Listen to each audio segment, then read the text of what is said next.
Persuasion by Jane Austen.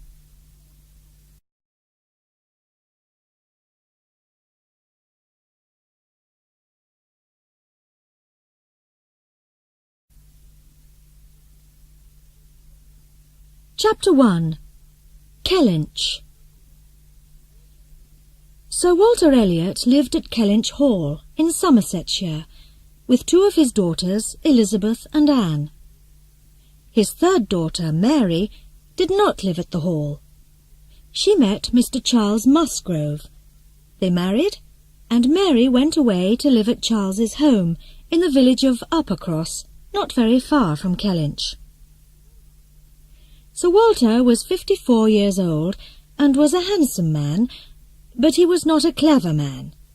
He only thought about his hair and his moustache, or the colour of his coat or shirt or trousers.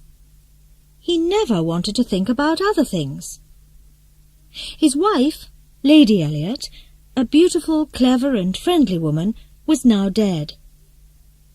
The two girls stayed with their father at the Hall, but they often visited their mother's good friend, Lady Russell, and she often visited them. Lady Russell lived in another big house, not far from Kellynch Hall. She loved her friend's three daughters very much, but she loved the second daughter, Anne, more than the other two. Anne was a pretty but very quiet young woman. She was the cleverest of the three girls. She liked thinking. She liked talking to other people. She liked reading good books. But her father loved Elizabeth and Mary more than he loved Anne. He never talked about things with her. He wasn't interested in her. For Sir Walter, Anne was only Anne. Elizabeth looked after the Hall with its big gardens and beautiful park, and Anne helped her.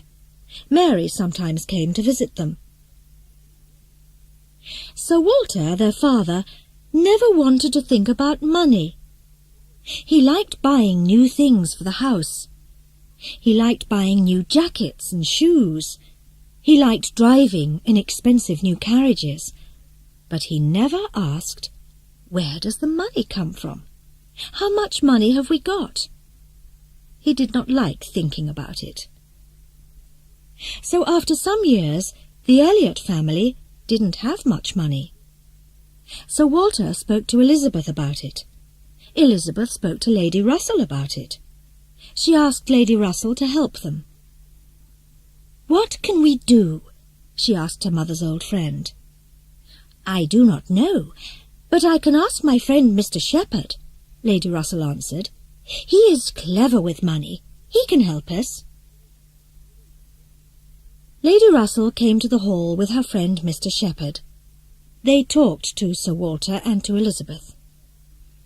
"You must leave Kellynch Hall," Mr. Shepherd told them. "This big house is too expensive for you. You must go and live in a smaller house." They all looked at Sir Walter. He was very quiet.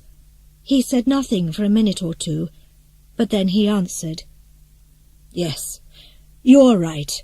We must leave Kellynch Hall and find a smaller house to live in. Perhaps we can look for a house in Bath.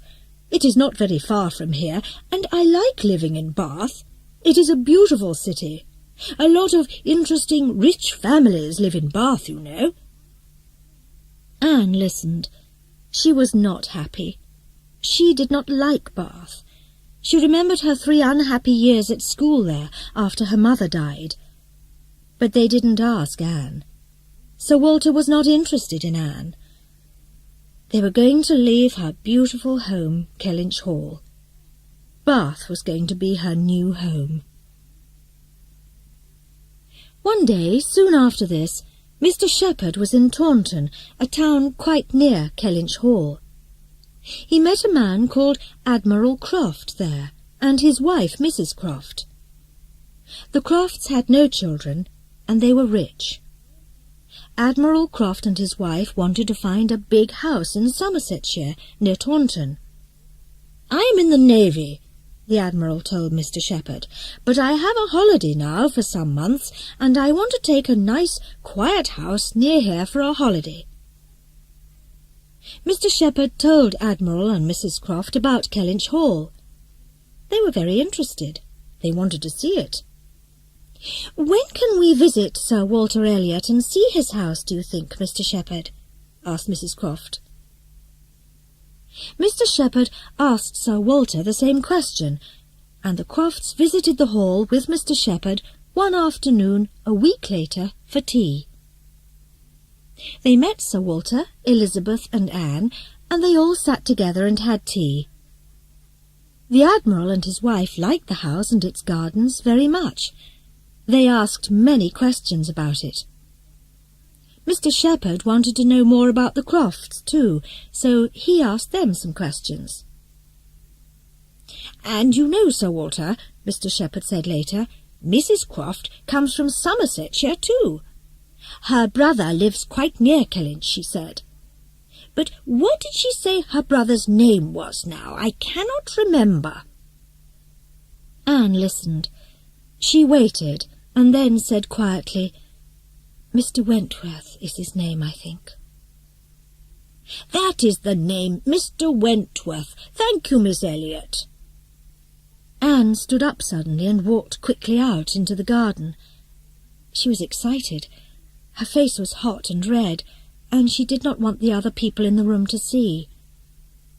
"In a few months, perhaps, he is going to be here, at Kellynch," she said quietly. Mrs. Croft had 2 brothers. One of her brothers lived near Kellynch in Somersetshire, but her second brother was a young officer in the Navy. His name was Captain Frederick Wentworth. Some years before, in the summer of 1806, the young Captain Wentworth came to stay with his older brother in Somersetshire. He was a very handsome, clever and strong young man. He met Anne, a pretty young 19-year-old girl, and the 2 young people soon fell in love. They were very happy together, but only for a short time. Captain Wentworth spoke to Sir Walter one day. "Your daughter Anne and I are in love, sir," he said. "We are very happy together. I am here to ask you, Sir Walter, for your daughter's hand. We want to marry." Sir Walter did not say yes or no. He was cold and unfriendly to Captain Wentworth, and he was not interested in his daughter Anne. He did not want to help her to marry the young man she loved. He did not want Anne to be happy. Lady Russell wanted Anne to be happy, but she, too, did not want Anne to marry Captain Wentworth. She thought Anne was too young. Anne was only 19. And Captain Wentworth had no money. She wanted Anne to wait and find a richer, more important man to marry, not a young officer in the Navy. Anne listened carefully to Lady Russell. The older woman's persuasion slowly began to work. Slowly, Anne started to think her love for Captain Wentworth was wrong. "Perhaps I am too young," she thought, "and perhaps I cannot help Frederick to be happy. I must think of his work in the Navy. Perhaps he can do better without me. Perhaps Lady Russell is right. I know she loves me and is my friend." She saw Captain Wentworth one last time that summer. Her face was very sad. "I am very sorry, Captain Wentworth," she said to him, "but I cannot marry you." "But we are happy together, Miss Elliot," he answered. "I do not understand this. Why?" "I cannot say," Anne answered, "but that is my last word. We cannot marry." Captain Wentworth left Kellynch Hall that afternoon, and soon he left the country. He went to sea again in his ship. Anne changed. She was quieter. Her pretty face was often sad. She loved Captain Wentworth. She was not going to marry Captain Wentworth, so now she did not want to marry anybody. For more than 7 years, Captain Wentworth did not come back to England. He was now a rich man, and he was going to be in Somersetshire again, perhaps at Kellynch Hall, with his sister, Mrs. Croft. Chapter 2. Uppercross. Sir Walter and Elizabeth moved to live in a house in Bath early in September. Admiral and Mrs. Croft were going to arrive to live at Kellynch Hall later that month. Anne's younger sister Mary was ill, so Anne did not go to Bath with her father and her older sister in September. She went to Uppercross to stay with Mary and her husband Charles for some weeks. She was going to help Mary with her 2 young children. Lady Russell drove Anne to Uppercross in her carriage. Uppercross was a beautiful old English village, about 3 miles from Kellynch Hall. Charles's mother and father, Mr. and Mrs. Musgrove, and his 2 younger sisters lived in the biggest house in the village, and Charles and Mary lived in another, smaller house near there, Uppercross Cottage. Anne liked the cottage, with its garden of flowers and fruit trees. Anne liked Mary's husband, Charles, too, and she liked Charles's 2 younger sisters, Henrietta and Louisa. They were pretty girls, 19 and 20 years old. They liked dancing and singing and meeting new people. They were happy, friendly girls, and they liked Anne very much. On the 29th of September, Admiral and Mrs. Croft arrived to live at Kellynch Hall. Soon after that, the Crofts came to visit the Musgroves in the big house, and Mary and Anne at the cottage one afternoon. Charles was not at home, but Mary sat and talked to the Admiral, and Anne talked to Mrs. Croft. Suddenly, Anne heard the Admiral say to Mary, "One of Mrs. Croft's brothers is coming to stay with us soon at Kellynch Hall, you know." "Which of Mrs. Croft's brothers is that?" asked Mary. "I understand she has 2. "Yes," the Admiral started to answer. "That is right. It is—" But he did not finish his answer. Mary's 2 little boys wanted him to go and play, and they pulled him away to another corner of the room. Mr. and Mrs. Musgrove came to have dinner at Uppercross Cottage that evening, with Henrietta and Louisa. Henrietta came with her mother and father in their carriage, but Louisa wanted to walk to the cottage through the park, and she arrived at the cottage first. "Mrs. Croft's brother, Captain Wentworth, is back from sea, and Mrs. Croft says he is coming to stay with them soon at Kellynch Hall," said Louisa excitedly. "Did the Crofts tell you that when they were here this afternoon?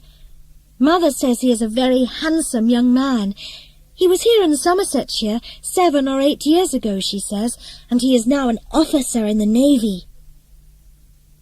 Some minutes later, Mr. and Mrs. Musgrove arrived with Henrietta, and they all talked for some time about the visit of Captain Wentworth to his sister at Kellynch Hall. "I must be ready to hear the name of Captain Wentworth at any time now," Anne thought sadly, "and I must be ready to meet him again soon, too. I must try to forget my love for him." 3 or 4 days after this, Captain Wentworth arrived at Kellynch Hall. Mr. and Mrs. Musgrove invited him and the Crofts to come to dinner with them at Uppercross a week later. Charles and Mary went to the big house for dinner too. Anne stayed with their 2 children at the cottage. So Charles and Mary met Captain Wentworth for the first time. Charles invited him to visit them the next day at the cottage, and so it was there that Captain Wentworth and Anne met again after more than 7 years. She heard his voice outside the door. He came in. Her eyes met his. He gave a small, polite smile. The other people in the room, Mary, Henrietta, Louisa, all wanted to talk to him. Charles came in and said something to him, and then the 2 men left. Henrietta and Louisa left a minute or 2 after them, and Anne tried to listen to Mary. She tried, but she heard nothing. The only words in her head were, "He was here. He was here in this room." From that day, Captain Wentworth and Anne were often together in the same room. He never talked much to Anne, but she listened to him often with the other people in the house. He talked a lot to Henrietta and Louisa. They often sat next to him, and they asked him about the navy and about his visits to other countries. They liked listening to his stories of the sea. He was a very handsome man, and after some days Anne saw the two young girls were in love with him. They laughed a lot together, and he was happy to be with them. With Anne, he was always quiet and polite, but he was not warm or friendly, and he never laughed with her. Soon Captain Wentworth was at Uppercross 4 or 5 times a week. One morning he came into the sitting-room of the cottage and found only Anne there, with one of Mary's children. The child was ill. Usually other people were in the room with him and Anne, but that morning only Anne and the child were there. "Oh, I am sorry, Miss Elliot," he said. He stopped near the door. "I thought the two Miss Musgroves were here." Then he walked quickly to the window and looked out. He had nothing more to say to her.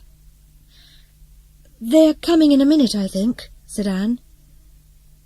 She wanted to stand up and run out of the room. She did not want Frederick to be polite and cold to her. "But I must stay in the room and talk to him," she thought. "What can I say to him? And what can he say to me?" Suddenly Mary's younger child, Walter, ran into the room and jumped up on Anne's back. Carry me, please," the child sang. "No, Walter, I do not want to play with you now. Please get down, you are heavy." The child did not move. He did not want to get down. He wanted a game. He stayed on her back. "Walter, please," Anne tried again, but the child did not move. Suddenly Captain Wentworth walked across the room from the window, took the child off her back, and carried him away. She was amazed. She forgot to thank him. No words came. "He helped me," Anne thought. "Why? He watched me, and he came to help me." Captain Wentworth sat in another corner of the room with the child and played with him. Then, luckily, Mary and Henrietta and Louisa came into the room, and Anne left quickly. It was a small, unimportant thing, but Anne wanted to think about it. It was autumn.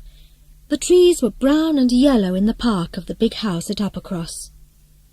For the next week or two, Anne was often with Captain Wentworth and Henrietta and Louisa Musgrove. They walked in the park, or along the small roads to other villages near Uppercross.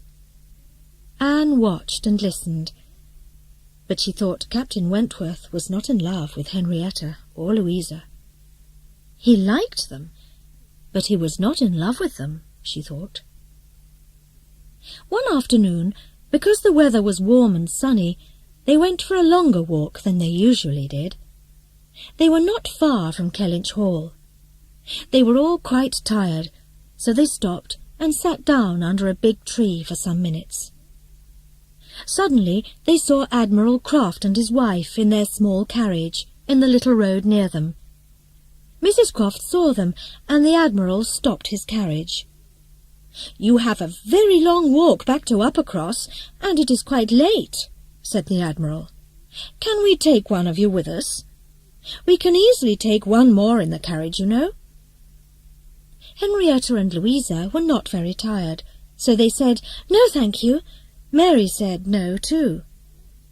Mrs. Croft turned to Anne and said, "You are tired, Miss Elliot, I can see.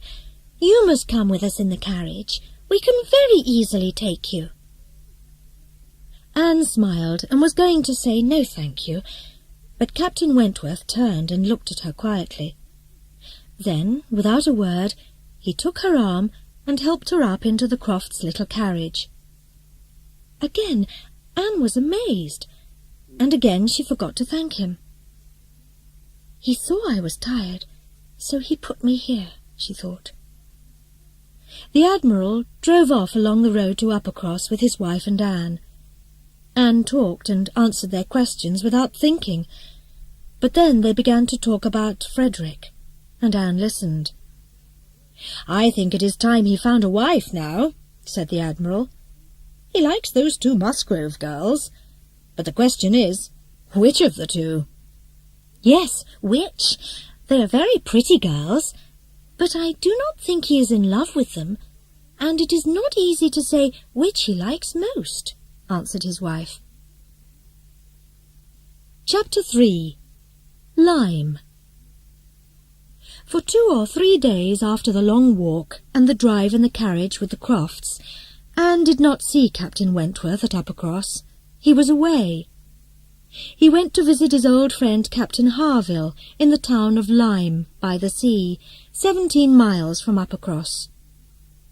When he came back, he told them about the beautiful small town of Lyme. It was November now, but the weather was quite warm. Captain Wentworth talked about going back to Lyme for some days to be with his friends there. The other young people at Uppercross all wanted to go too. Louisa was the most excited about going to Lyme. She asked her mother and father about it, and they said yes. They went in 2 carriages. The 4 young women, Mary, Anne, Henrietta and Louisa, went in a big carriage, and Charles and Captain Wentworth drove in a smaller carriage behind them. The 2 carriages arrived in Lyme after 12 o'clock, so there was not much time to see the town that afternoon. They went first to find rooms in a small hotel. They asked for their dinner to be ready at 7 o'clock. Then they all walked down to the sea together. They walked past Captain Harville's house near the beach, and Captain Wentworth went inside to say hello to his friends there. The others went down to the beach. There was a long sea wall there called the Cobb, and they walked out along it. Soon they saw Captain Wentworth with 3 friends on the beach coming to meet them.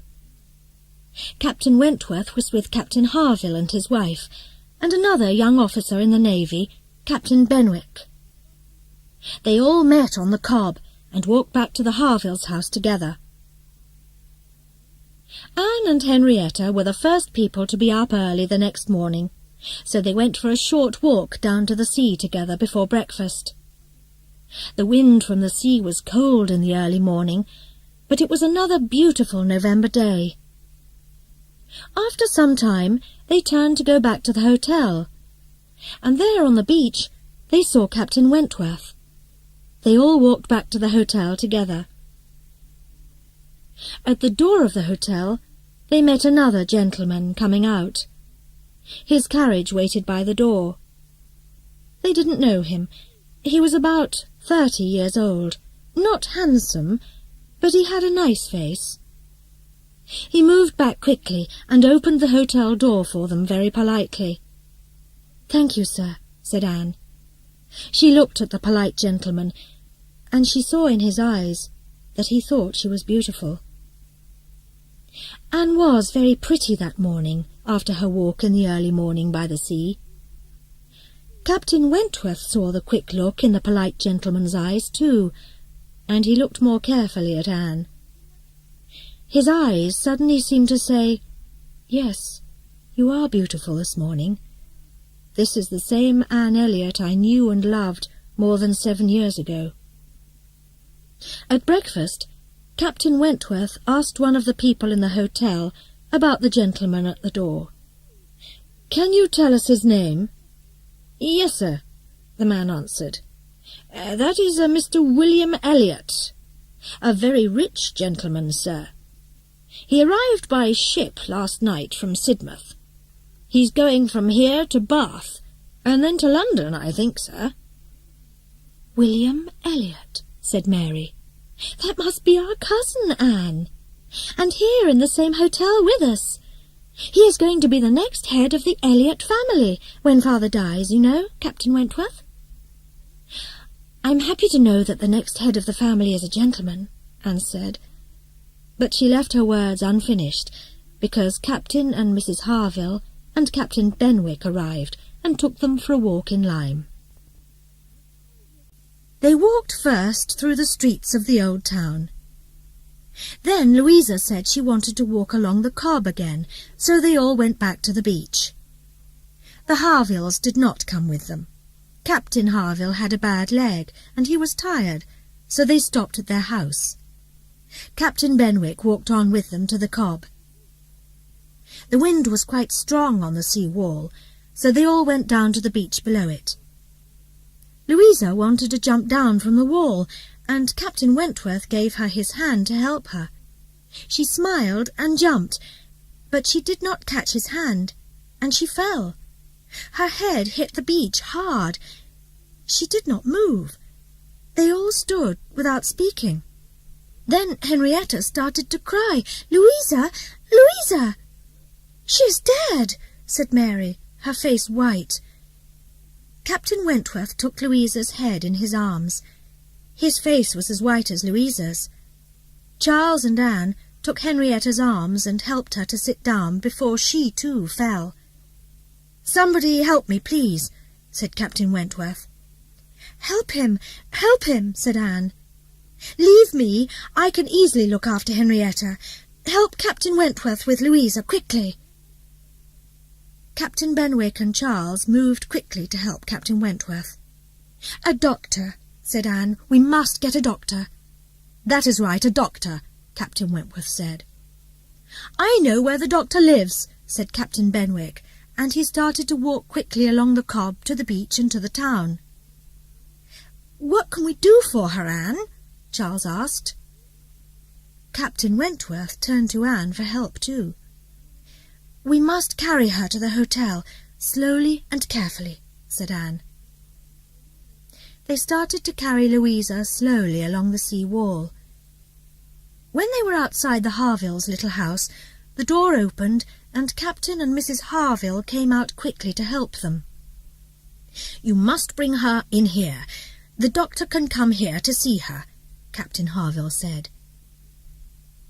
They put Louisa into Mrs. Harville's bed, and the doctor soon arrived. He looked carefully at the cut on Louisa's head. "No, she is not dead, but this is a very bad cut," the doctor said.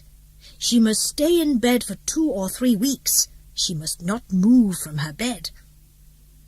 So Louisa stayed with the Harvilles at their little house in Lyme, and Charles stayed at the hotel in the town. He wanted to be near his sister and to help Mrs. Harville with her. The others went back sadly to Uppercross in the carriage. Anne had only 2 more days at Uppercross. 2 days later, Lady Russell came to take her to Sir Walter and Elizabeth's new house in Bath. It was a dark day, with rain in the sky, when Anne drove away from Uppercross with Lady Russell to Bath. They knew, from one of Elizabeth's letters to Lady Russell, that Mr. Elliot, the gentleman at the hotel in Lyme, was now in Bath. "And I hear he is a very handsome young man, Anne," said Lady Russell. "It is going to be very interesting to meet the next head of the Elliot family, I think." Anne did not say a word. Chapter 4. Bath. Sir Walter's house in Bath was in Camden Place, one of the best streets in the city. Many rich and important families lived in Camden Place, so Sir Walter and Elizabeth were happy. Anne's father and sister were happy to see her and show her their new house. They told her about their new friends in Bath, about the people they did or did not want to know in Bath, about the tea-shops and other good shops in Bath. They did not ask about Uppercross or Kellynch. They were only interested in Bath. Anne listened politely. "And our cousin Mr. Elliot came to see us too, Anne," said Elizabeth happily. "He arrived in Bath some days ago and called to see us. Father did not much like him when he was a younger man, but now he is a nice, handsome young gentleman, and Father likes him very much. He is staying in Bath for the winter, too." "He came to visit us 4 or 5 times last week," said Sir Walter. "Had dinner with us last Thursday. A very polite young man." Anne listened to all this. "Why does Mr. Elliot suddenly want to know my father and my sister?" she thought. "Why is he suddenly interested in us after all this time? Perhaps it is Elizabeth he is interested in, and not Father."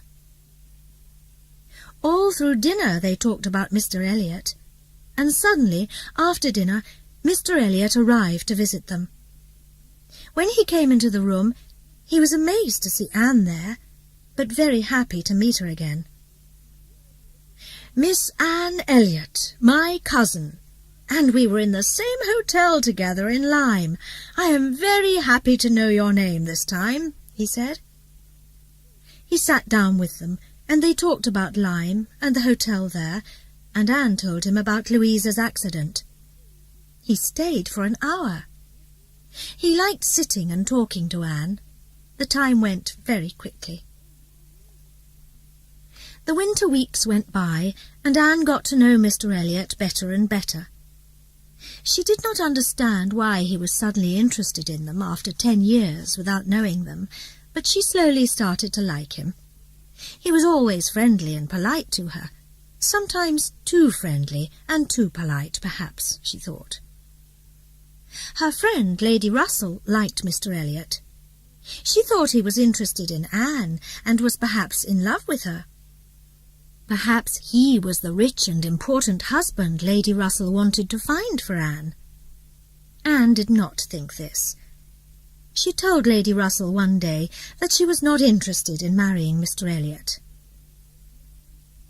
Anne also met an old school friend called Mrs. Smith, and started to visit her quite often.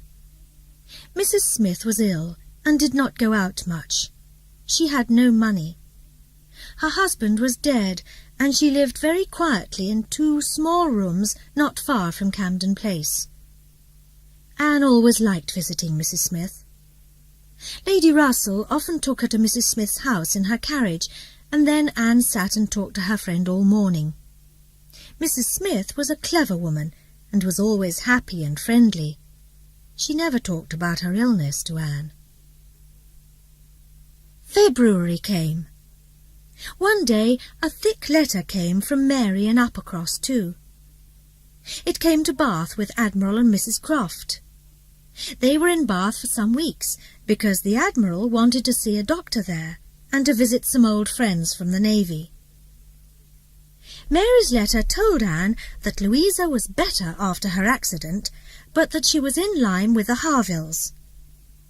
Louisa and the young Captain Benwick were in love, Mary said, and Captain Benwick wanted to marry her. "So Louisa is not going to marry Captain Wentworth, you see, and we all thought that Captain Benwick was in love with you when we were in Lyme, but we were wrong," Mary wrote. Anne was very happy for Captain Benwick and Louisa. She was also happy to know that the Crofts were in Bath now, and to know that Captain Wentworth was not going to marry Louisa. The Crofts came to visit them, and Anne often saw the Admiral and his wife walking in the town. She saw that they were always very happy when they were together. One day, after a visit to her friend Mrs. Smith, Anne met the Admiral in the street outside. The Admiral walked back to Camden Place with Anne, and they talked about Captain Benwick and Louisa. Suddenly, the Admiral said, "All this is quite unlucky for Frederick, you know. My wife and I thought Miss Musgrove was in love with him, but she was not. We are thinking of inviting him to come and stay with us here in Bath. Do you not think, Miss Elliot," the Admiral asked, "that we must get young Frederick to Bath?" The next time Anne went out into the town, she saw Captain Wentworth. She was in a small tea shop, near the window, when suddenly Captain Wentworth walked in with some of his friends. He saw her, and his face went quite red. She saw in his eyes that he was at the same time amazed and sad, but perhaps happy to see her again. He spoke to her, and then turned quickly away and spoke to one of his friends, but he was not cold, and he was not friendly to her. After a minute or two, he turned to her again. "You are going home, I see, Miss Elliot, but it is raining, and you have no coat.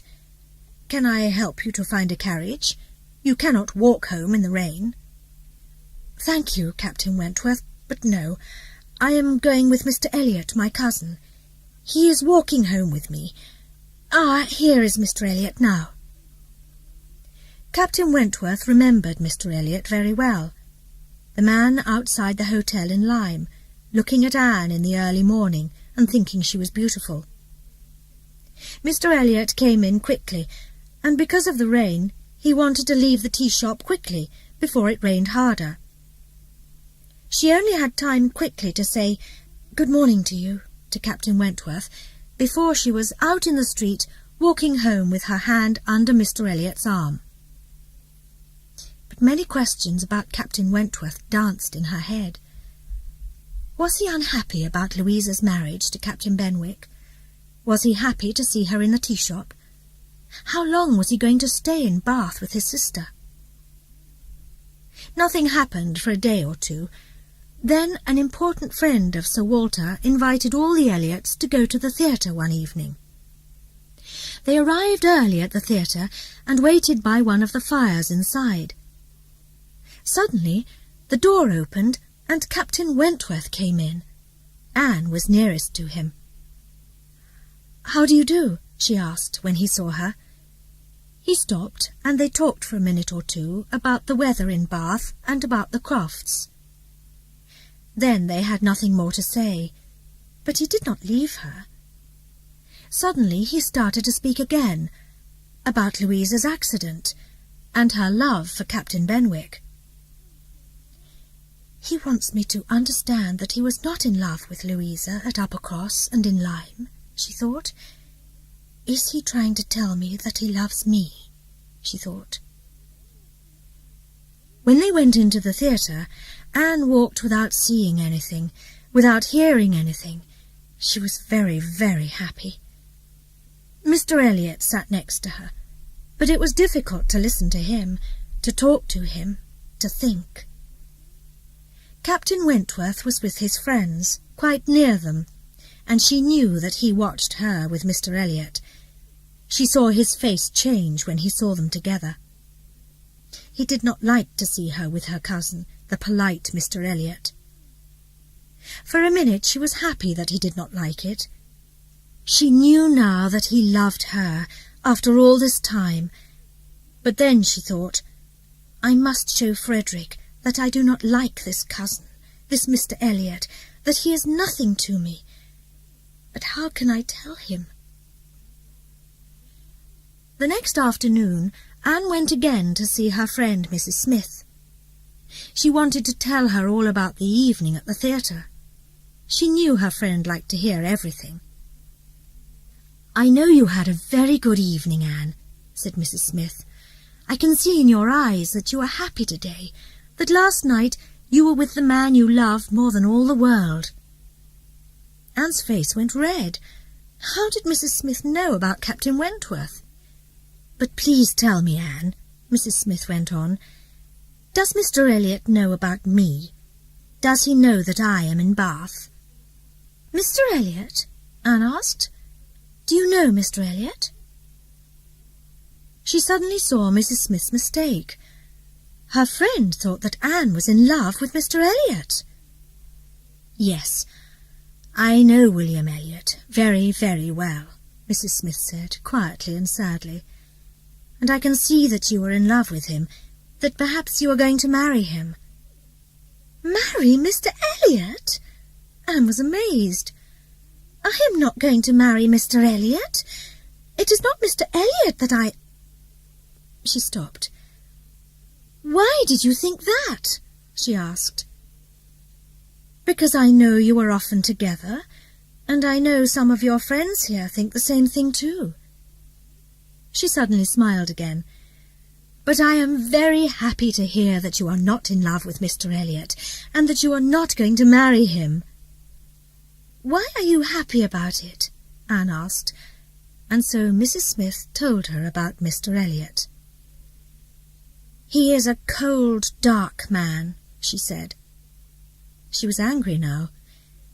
"When I was young, before my husband died, Mr. Elliot was my husband's best friend. My husband loved him. I know that he often helped Mr. Elliot with money. Mr. Elliot always wanted money. He only wanted to be rich, so he married a girl from a rich family. But he did not love her. Her money was all he wanted. When Mr. Elliot had a lot of money, he turned away from my husband. He didn't want to know him.